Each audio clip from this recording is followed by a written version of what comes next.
அடுத்தது பாருங்க, உங்களுக்காகவே போட்டுக்கோம். விஷால்னா சுந்தர் சி, விஜய் ஆண்டனி, மூணு பேர் சேர்ந்தீங்கன்னா ஒரு பயங்கரமான ஒரு ஒரு ராட்சச வெற்றி அப்படின்னு சொல்றாங்க. இத பார்க்கும்போது விஜய் ஆண்டனி அவர்களுக்கு எவ்வளவு சந்தோஷமா இருக்கு. 3 பாம்பு எப்படி போட்டீங்க?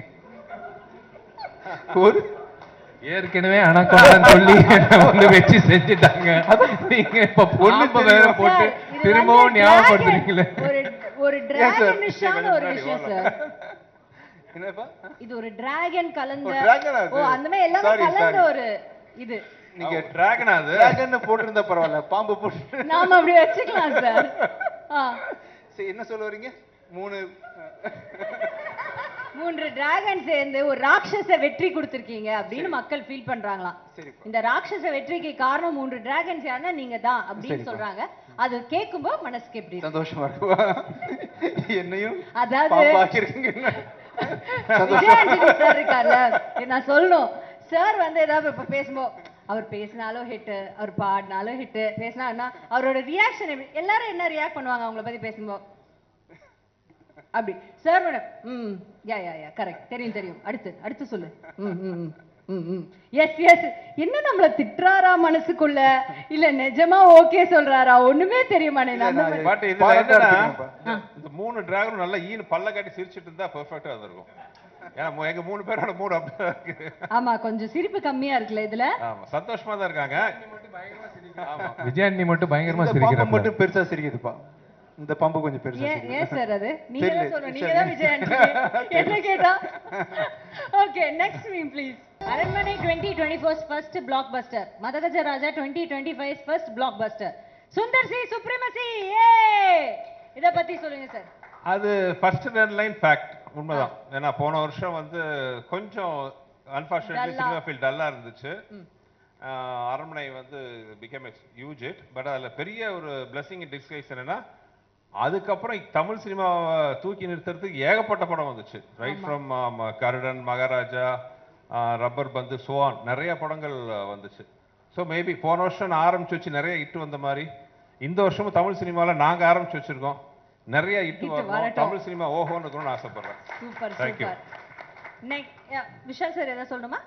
இல்ல 2026 நான் டைட்டில் பாக்குறேன், என்ன டைட்டில் வர போகுது. துப்பறிவாளன் போட்டுருங்க விஷால். போட்டுலாமா?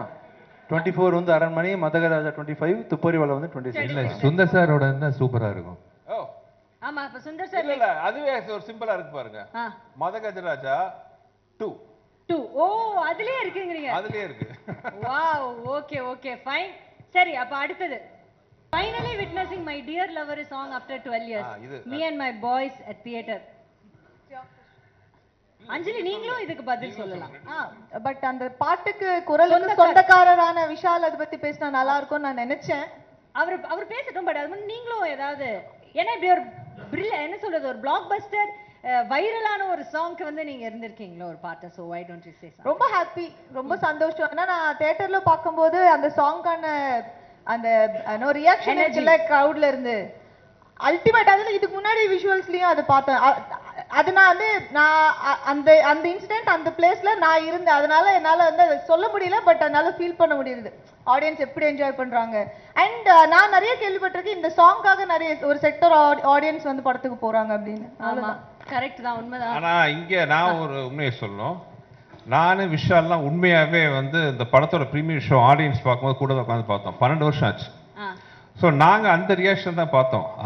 அதான் விஷாலோட ஆலாபல ரேஞ்சில தான் உட்காந்து பார்த்தோம். உங்க மைண்ட் வாய்ஸ்ல இருந்தது விஷால் அவர்களே, உங்க மைண்ட் வாய்ஸ்ல என்ன இருந்தது? இல்ல இது நான் ஏற்கனவே சொல்லிட்டேன் இந்த பேக் எண்ட் ஸ்டோரி. ஓகே, இந்த 2 ஜாம்பவங்கள் வந்து உள்ள உட்காந்து டிஸ்கஷன், கிளைமேக்ஸ்ல ஒரு பாட்டு.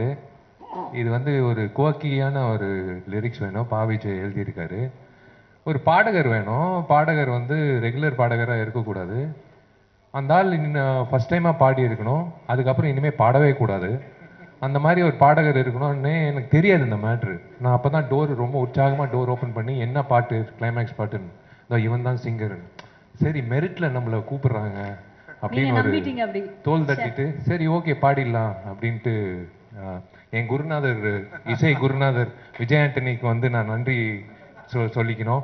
ஏன்னா அவர் எவ்வளோ ரிஸ்க் எடுத்திருக்காரு லைஃப்ல. இந்த மாதிரி ஒரு ரிஸ்க் வந்து அவர் எடுத்து எனக்கு கைமாற ஒண்ணு பண்ணா போதும்பா. நீங்க வெளியே யாருக்கு வேணா 30 லட்சம் சார்ஜ் பண்ணுங்க ஒரு பாட்டுக்கு. எனக்கு ஒரு 10,000 ரூபாய் கம்மி பண்ணி கண்டிப்பா ராயல்டி இருக்கு. அவனி பிக்சர்ஸ்க்கு 20,000 rupees கன்செஷன், எனக்கு 10,000 rupees ராயல்டி கன்ஃபார்ம், ரெண்டு பேருக்கு ராயல்டி. ஆனா கனவுலையும் நானும் விஜய் ஆண்டனி நினைக்கல நாளைக்கு ஆயிரக்கணக்கான மக்கள் விஷால் மைக்க பிடிச்சி பாடாறதுக்கு முன்னாடியே அந்த குரலை கேட்க கைத்தட்ட போறாங்க.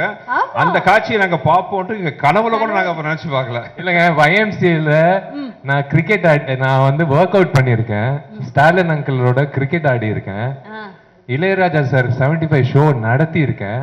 அந்த YMCA இடத்துல வந்து ராஜா என் நண்பன், என்னோட கிளாஸ்மேட், என்னோட நெருங்கிய நண்பன் ஒரு 2 லைன் வந்து பாடு விஷால் அப்படின்னு சொன்னது சத்தியமா கடவுளா வந்து ஒரு வாய்ப்பு கொடுத்துருக்காரு. என்னெல்லாம் எனக்கு தெரிஞ்சு வள்ளுவர் கோட்டத்துல கர்நாடிக் சிங்கர்ஸ் எல்லாரும் வந்து நாளை கழிச்சு வந்து தர்ணா பண்ண போறாங்க. அந்த மாதிரி இருக்க போது எனக்கு ரொம்ப சந்தோஷமா இருக்கு. Because God gives you a lot of experiences as you have to enhance, you have to capitalize on every experience. வெறும் ஆக்டிங் இல்ல வேணா சிங்கிங் எது வந்தாலும் பண்ணோம். செய்திகளை உடனுக்குடன் தெரிந்து கொள்ள உடனே சப்ஸ்கிரைப் பண்ணுங்க.